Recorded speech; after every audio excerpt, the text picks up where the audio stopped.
That's all trip. இது ஒரு auto மற்றும் கேப் புக்கிங் ஆப். டிரைவருக்கும் பேசஞ்சருக்கும் நடுவில் இந்த ஆப் இருந்துட்டு ரேட்டை தீர்மானிக்காம டிரைவரே ரேட்டை தீர்மானிக்கலாம். பேசஞ்சரும் அவங்க அர்ஜென்சியை பொறுத்து முடிவு எடுத்துக்கலாம். கீழே டிஸ்கிரிப்ஷன்ல இருக்க லிங்கை கிளிக் பண்ணி தட்ஸ் ஆல் ட்ரிப்பை டவுன்லோட் பண்ணி. மகளிர் தினத்தை முன்னிட்டு பெண் ஒருவர் பற்களால் காரை இழுத்த காட்சி சமூக வலைதளங்களில் வேகமாக பரவி வருகிறது. திருவண்ணாமலையை சேர்ந்த சிலம்பம் பயிற்சியாளர் கல்பனா மகளிர் தினத்தை முன்னிட்டு இந்த சாதனை முயற்சியில் ஈடுபட்டார். பற்களால் 200 மீட்டர் தூரம் காரை இழுத்து பெண்களுக்கு தன்னம்பிக்கையை ஏற்படுத்தினார்.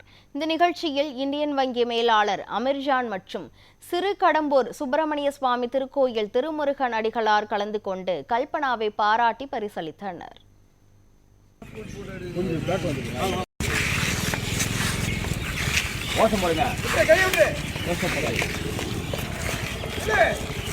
வீர பெண்மணி வாழ்க, வீர பெண்மணி வாழ்க, வீர பெண்மணி வாழ்க, வாழ்கவே. ஸ்ட்ரைட்டா பாரு, ஸ்ட்ரைட்டா பாரு, கொஞ்சம் இப்படி பாருங்க.